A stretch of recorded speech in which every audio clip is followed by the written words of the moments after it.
C'est la Mat Pagaye les amis, aujourd'hui 48e jour de l'aventure, réveil à Ternate, réveil dans la ville de Ternate mais également réveil sur l'île de Ternate. Alors hier nous avons découvert la ville, aujourd'hui nous allons explorer l'île. Je vous avais peut-être évoqué rapidement hier le fait de découvrir l'île avec un scooter. Alors hier j'avais repéré plusieurs adresses sur Google Maps, j'ai envoyé quelques messages, je n'ai reçu aucune réponse. Donc hier soir, avant de rentrer à l'hôtel, je suis allé à une adresse que j'avais repérée qui me semblait être la plus fiable, la meilleure adresse. Et en fait, je suis allé dans une zone portuaire. Je pense même que j'avais pas le droit de rentrer dans cet endroit. Il y avait un endroit où il y avait une espèce de barrière et tout, mais c'était la nuit, je suis rentré, personne ne m'a rien dit. J'ai rencontré un gars qui m'a dit « Ah, mais t'es pas le premier à venir à propos de cette adresse. » Non, non, il n'y a pas du tout de location de scooter. Là, t'es dans une espèce de zone portuaire. Je suis rentré bredouille hier soir, mais ce matin il y a quelqu'un qui m'a répondu, j'ai repéré l'adresse et tout, donc on va pouvoir mettre les batteries dans le sac, les quelques affaires et nous pourrons commencer l'exploration de cette île de Ternate. Je viens de regarder le tour de l'île, c'est à peu près une quarantaine de kilomètres, ce n'est pas beaucoup, donc on va prendre notre temps, on va faire Kililin Pulau très tranquillement. Kililin ça veut dire faire le tour en Bahasa Indonesia et puis Pulau c'est l'île bien sûr. Donc ouais, on va prendre notre temps. On reviendra ce soir je pense seulement à la tombée de la nuit. Si on peut se trouver un petit spot tranquille pour regarder un beau coucher de soleil si la météo le permet. Je dis ça parce que je me souviens, alors là je m'adresse vraiment aux plus anciens sur cette chaîne, il y a 6 ou 7 ans quand j'avais fait le tour, j'avais dû faire le tour pendant 2 ou 3 jours comme ça, et il y a un endroit derrière qui s'appelle Castella, un village où j'ai vu un coucher de soleil, mais un truc de malade, l'un de mes plus beaux souvenirs de coucher de soleil, et croyez-moi j'en ai vu quelques-uns. Tout ça pour vous dire que nous allons prendre notre temps pour découvrir cette belle île de Ternate.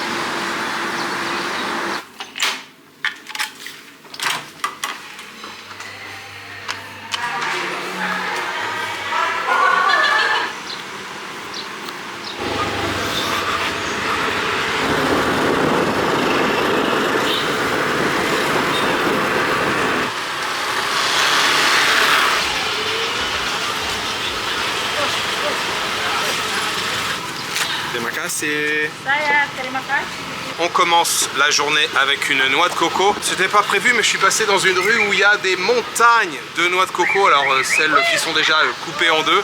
Mais il y a des noix de coco partout. Je me suis dit ça c'est un signe du destin. Je n'ai pas filmé en fait en partant de chez le loueur de scooter. Parce que si j'arrive et qu'il me voit partir avec une main sur le guidon, une main en train de filmer, c'est pas forcément très rassurant pour le loueur. Bon là il avait l'air confiant, je lui ai dit que voilà, tu es déjà venu plusieurs fois ici, que j'avais l'habitude de conduire des scooters. Et c'est un bon scooter, hein. C'est un bon gros scooter, c'est un Yamaha. On est bien assis, ça a l'air assez puissant. Alors l'eau de coco était très bonne, est-ce que la chair est-elle aussi très bonne? Oh ouais, elle a l'air bien tendre. Alors par contre à une main c'est compliqué. Alors j'ai demandé un petit coup de main à la vendeuse de noix de coco. Merci madame. On va goûter à la chair. Ça fait rire l'assemblée. Voilà, la chair de coco les amis. Regardez ce beau morceau, comme c'est beau, c'est doux, c'est blanc, c'est trop beau. Laissez-moi vous présenter le scooter du jour les amis, c'est lui qui va nous emmener tout autour de l'île de Ternate. Yamaha, bon gros scooter, ça devrait être très plaisant, la selle est confortable, c'est bien agréable. On quitte notre petit stand, bye bye, terima kasih. Hello, selamat pagi.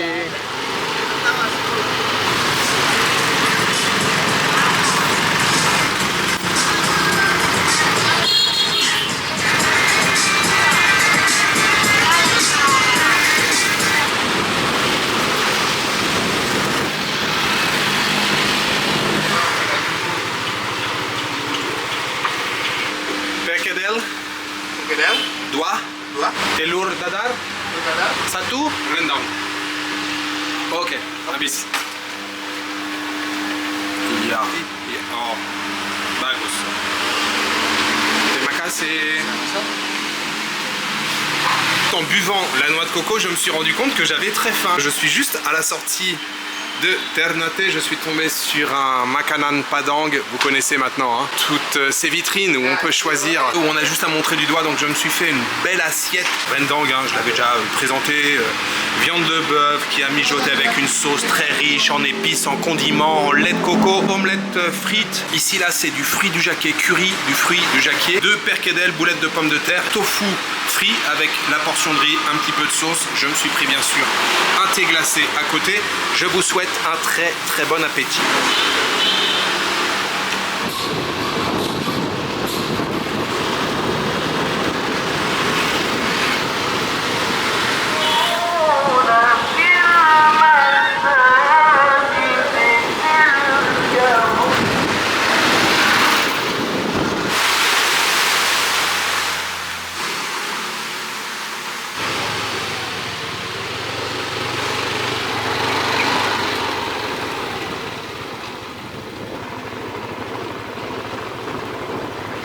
Batu Angus.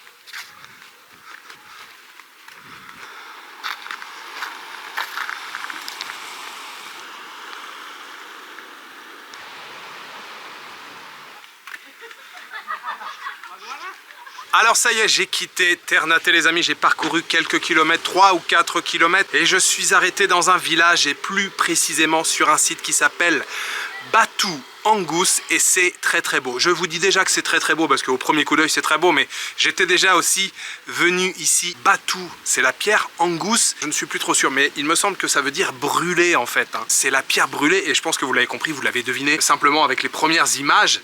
En fait il s'agit d'un site avec plein de pierres de formation rocheuse et c'est de la pierre volcanique. Oui, c'est le résultat d'une grosse éruption du volcan. Il est par là, là, vous le voyez, je sais pas. Moi, je ne vois rien sur l'écran avec ces lunettes, mais le volcan Gama Lama, au XVIIe siècle, il a fait une grosse éruption. Et on a eu donc une énorme coulée de lave de ce côté-là. Et c'est vrai que le résultat est assez spectaculaire. On voit donc cette lave figée, cette pierre volcanique qui est vraiment très très belle. Et puis la mer, on est juste au-dessus de l'eau.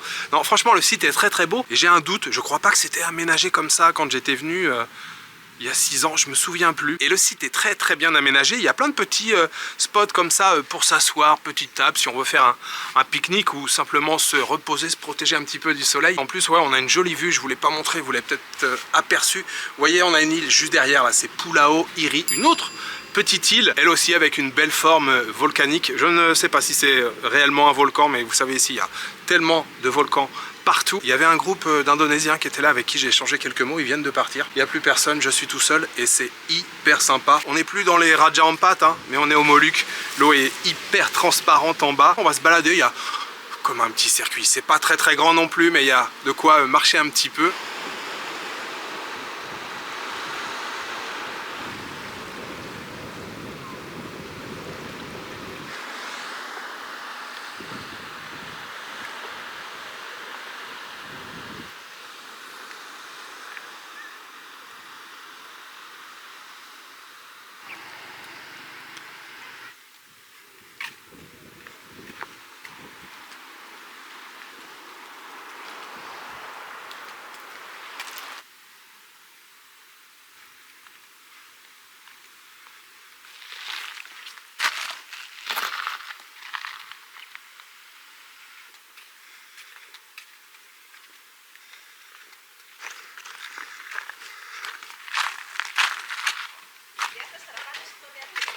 Ce site, il est complètement validé, hein. Si vous venez vous perdre par ici, je vous conseille de venir faire un tour ici sur Batu Angus. Et information supplémentaire, je vous l'ai dit, ce site, c'est le fruit, c'est le résultat d'une grosse coulée de lave due à une éruption au XVIIe siècle. Mais la dernière éruption de ce volcan Gama Lama, c'était le 3 et le 4 août 2016. Il peut à nouveau entrer en éruption à tout moment.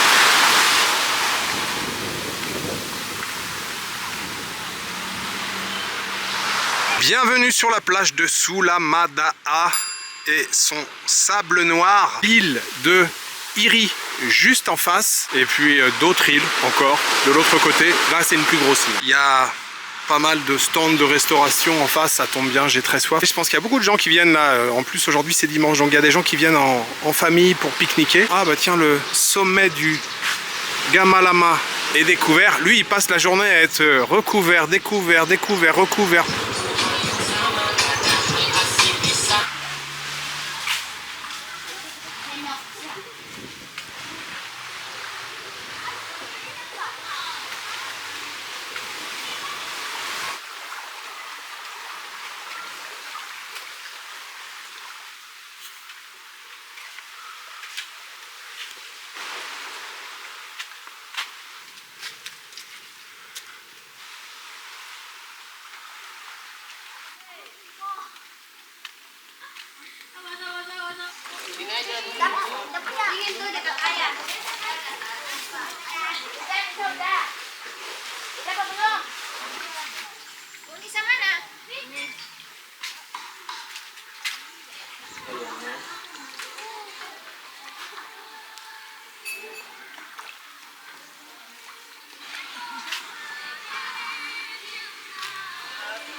Alors, les amis, je ne sais pas ce que vous en pensez, mais Raja Ampat c'était le paradis, mais ici, ça y ressemble beaucoup aussi. Regardez la couleur de l'eau, hello! Regardez la couleur de l'eau, on a toujours derrière l'île Iri, regardez ce décor. On est dans une petite baie, regardez la couleur de l'eau, c'est trop sympa. Et en fait, il y a 6 ans ou 7 ans, j'étais venu ici, mais j'étais pas venu jusqu'au bout, donc je connaissais pas cet endroit. Oh, je vois une tortue là-bas. Turtle! Cet endroit il est trop beau, mais vraiment il y a un plongeoir direct, j'adore. L'endroit est vraiment superbe avec j'hallucine, une tortue là-bas tranquille et les gamins en train de jouer. Tout à l'heure ils étaient en train de pêcher.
Sulamadaa, je valide. Petite pépite, dire que j'étais venu ici mais je m'étais arrêté. Alors j'avais marché un petit peu ici, mais je sais pas, peut-être que ce jour-là j'avais la flemme. Mais je n'avais pas été jusqu'au bout et j'avais pas découvert cette petite baie, le spot pour se poser. Waouh!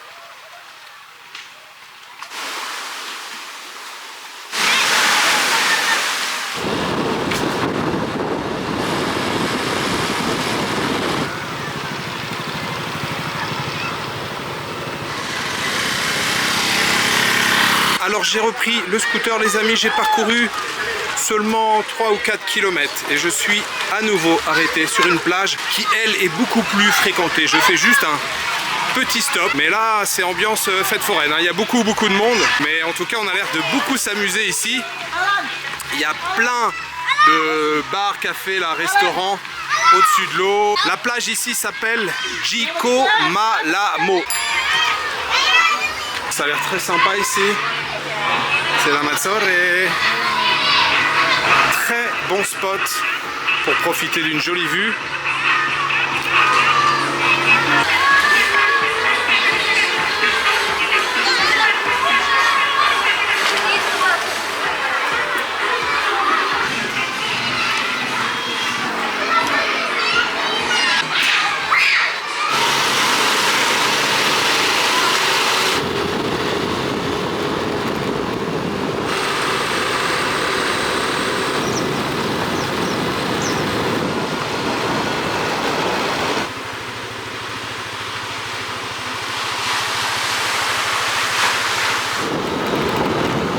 Ça secoue un peu.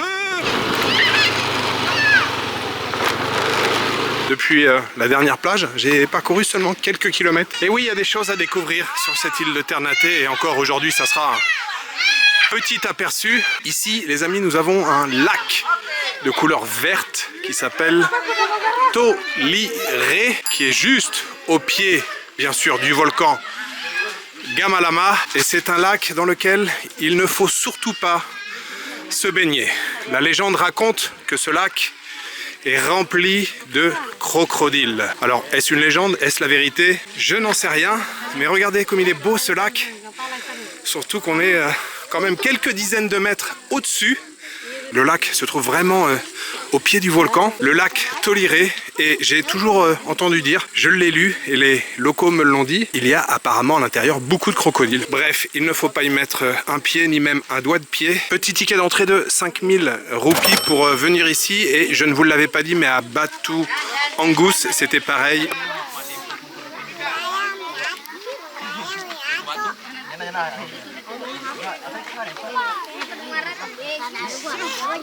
La visite de ce lac Tolire, eh bien, elle est assez rapide puisque il n'y a rien de plus à faire que de le regarder et il y a un seul point de vue. Vous restez 10 minutes, un quart d'heure si vous échangez un petit peu avec les autres visiteurs, mais si vous faites le tour, je vous conseille quand même de vous arrêter pour découvrir ce joli lac. En plus, la situation est juste au pied du volcan. Il y a beaucoup trop de motos, je ne vais pas attendre. Oui, n'hésitez pas à vous arrêter franchement et puis jeter un petit coup d'œil à ce lac. Il y a un groupe de motos, je sais pas s'ils sont tous ensemble, mais ils sont nombreux. Il y a beaucoup de gens qui se baladent. C'est pour ça que c'était très animé là sur la dernière plage. Ouais, c'est sympa, il y a une bonne ambiance de voir tous les jeunes et toutes les familles là se balader. Hello! Comme vous le voyez, les gens sont toujours aussi sympathiques, mais ça, c'est le cas partout en Indonésie.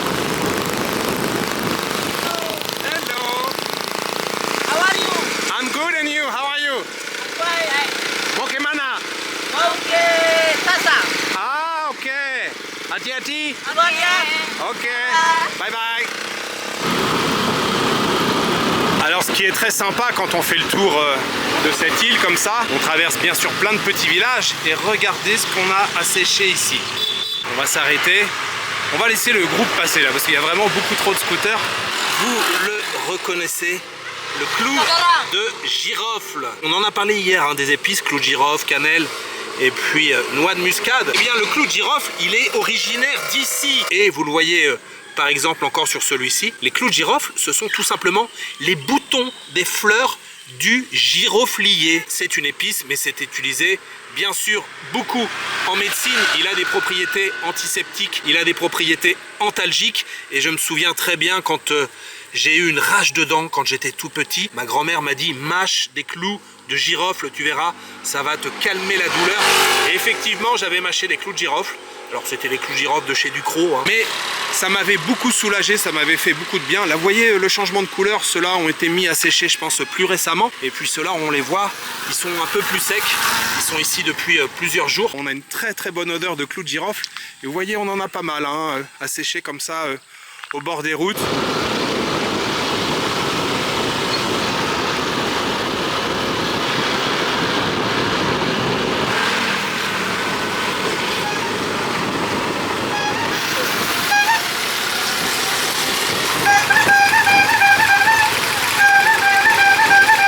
vous n'allez pas au marché, le marché vient à vous.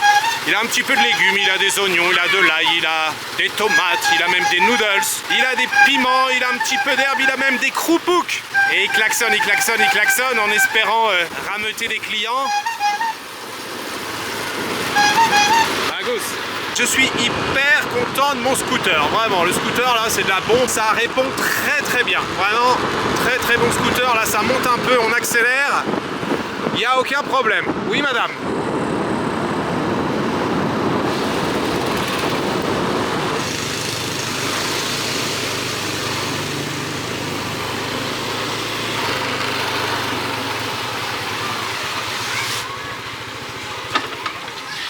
Bienvenue sur une nouvelle plage, bienvenue à Castella, dans le village de Castella. Nous sommes sur la plage de Castella. Petit ticket d'entrée de 5000 roupias. Plage de sable noir et de plastique. Il y a des endroits pour se poser, des petites tables, on peut commander à manger, on peut commander à boire. Et encore une fois, aujourd'hui, il y a un petit peu de monde puisque c'est jour de repos. On va aller voir le menu, on va aller voir ce qu'on peut boire ici. Pisang goreng. Sama-sama. Thank you. Ok, thank you. Petit goûter pour cette fin d'après-midi. Oui, une nouvelle noix de coco. C'est la 3e de la journée, mais il n'y a pas de limite pour la noix de coco. Quand on aime les noix de coco, on peut s'en gaver, il n'y a aucun problème. Pisang goreng, mais vous avez vu, ce sont des bananes qui ont été râpées dans le sens de la longueur et légèrement frites comme ça. Et c'est servi avec des cacahuètes. Et ici du sambal. Ça va faire un mix, je pense, intéressant. Et puis une belle noix de coco bien remplie, ça fait plaisir. Toujours en direct de la plage de Castella. Non, vraiment les cheveux là, c'est plus possible. Il faut que je fasse quelque chose. En fait, ils ont déjà mis du sel sur celle-ci. Ah ouais, très bien. Un petit peu de sambal. Waouh, c'est super bon. Là, c'est un sambal et bien costaud, bien relevé. Alors c'est un bon goût, hein. C'est vraiment super avec la banane. Hein. J'ai l'impression qu'il y a du poisson en fait dedans. Il y a du poisson dans le sambal. Poisson, banane, cacahuètes. Ça se marie super bien, c'est très bon.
Eh bien, ça se confirme, les amis, nous avons eu le droit à un très beau coucher de soleil, encore une fois, à Castella.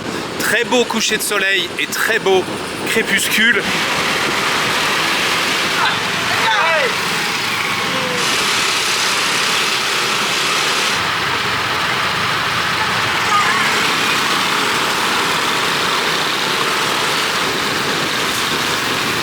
Alors j'ai ramené le scooter et me voilà de retour au marché Pasar Gama Lama. Et ces odeurs de poisson grillé.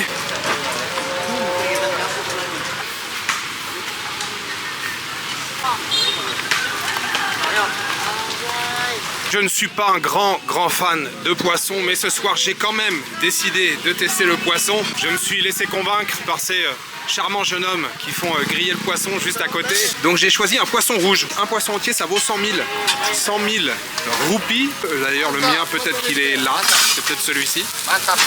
Et regardez comme ça grille bien, il fait très chaud. Et là aussi c'est de la noix de coco qui est utilisée pour faire le charbon. J'ai eu chaud toute la journée et je me colle au barbecue. Regardez comme c'est beau, tous ces beaux morceaux de poisson là. Franchement pour les amateurs de poisson, vous venez ici, vous êtes au paradis. Ça y est, le poisson les amis vient d'arriver sur la table. Laissez-moi vous le présenter. J'ai déjà oublié le nom en indonésien. Ça sent très bon. Sambal à côté. On a ici un autre type de sambal.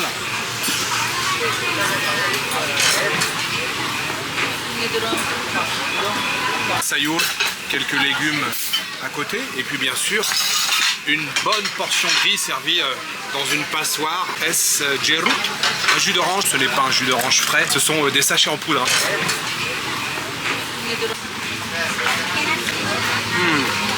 C'est super bon.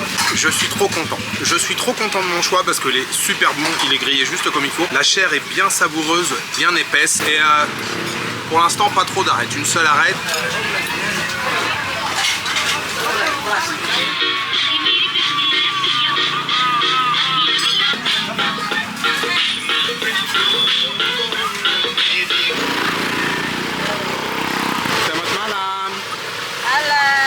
Matoa. Eh oui, Matoa. Terima kasih.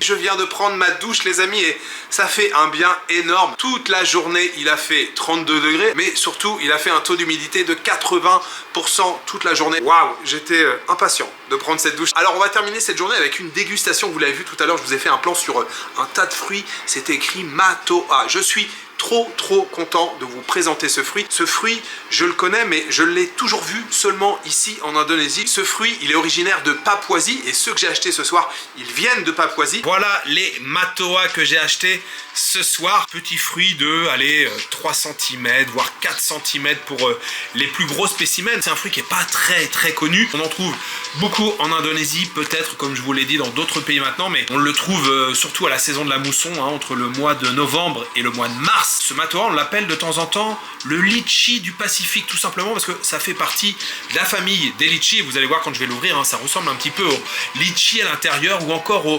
rambutan. Au niveau de l'aspect et du goût, on oscille entre le litchi, le rambutan ou encore le longan. C'est vrai qu'au niveau du goût, moi je trouve qu'on se rapproche aussi un peu du longan. Il y a une peau qui est assez épaisse mais finalement qui se défait assez bien. Et on découvre donc ce fruit, je vous l'ai dit, ça ressemble un petit peu au litchi, encore au rambutan ou même au longan. Peut-être un petit peu plus jaune. Le longan c'est un peu plus translucide la chair. Et puis on a un noyau au milieu. Alors, ce Matoa, qu'est-ce que ça vaut? Un petit parfum assez délicat. On a une chair qui se détache finalement assez bien du noyau, donc ça c'est agréable. En bouche, oui, je trouve qu'on se rapproche un petit peu de longan. Ils sont très bons, bien mûrs, bien sucrés, bien juteux. Et j'ai acheté un quart de kilo, c'est ça. Le kilo c'était 60 000 et là j'ai payé donc 15 000 pour 250 grammes, c'est ça. Si vous croisez ce fruit sur votre route au cours d'un voyage et je fais tomber un noyau par terre, je vous conseille d'y goûter. Franchement, découvrez le Matoa. Parfait cette dégustation pour clôturer cette belle journée d'exploration en moto sur l'île de Ternate. J'ai adoré cette journée. Coup de cœur pour le premier spot où nous nous sommes arrêtés, cette plage de sable noir, mais surtout cette baie dans le fond comme ça, un petit peu cachée. J'ai adoré cet endroit, vous avez vu, mais la couleur de l'eau avec les bateaux tout autour. Je vous l'ai dit, je me suis posé, je me suis allongé, je suis resté 1 heure comme ça, j'ai siroté un petit peu de thé. Petit passage du côté du beau lac Toliré et puis terminé avec un beau coucher de soleil du côté de Castella. Non, franchement, c'était une super journée. Le repas ce soir, il va falloir que j'arrête de dire que je n'aime pas le poisson. J'aime le poisson. Franchement, ce soir, c'était un régal. Le plat, là, ce soir, le total, ça a coûté... Alors, c'était normalement 105 000. J'ai payé seulement 100 000. La femme, elle m'a dit, c'est bon, allez, 100 000, c'est assez. Ça fait moins de 6 euros. Je crois que ça fait exactement 5,90 € pour ce délicieux poisson grillé. Je vous ai pas parlé non plus du déjeuner ce midi. Alors, classique. Et ce midi, j'ai payé combien ? Je crois que j'ai payé pas loin de 60 000. C'était aux alentours de 60 000. 60 000, ça fait entre 3,50 € et 4 €. C'était très bien. Toutes ces bonnes choses-là, et particulièrement le poisson de ce soir, j'aimerais les dédier aux tipeurs et j'aimerais remercier aujourd'hui Valérie, Mike et Lou et Boulette et Brioche. Merci beaucoup à vous 5 pour votre soutien, merci pour votre générosité. Si vous prenez du plaisir à regarder ces vidéos, n'hésitez pas à vous abonner, à mettre un petit pouce vers le haut et à laisser un commentaire. Voilà, il me reste juste à vous souhaiter une bonne soirée, une bonne nuit ou une bonne après-midi. Je vous donne rendez-vous demain pour une nouvelle journée en Indonésie. Ciao, good night.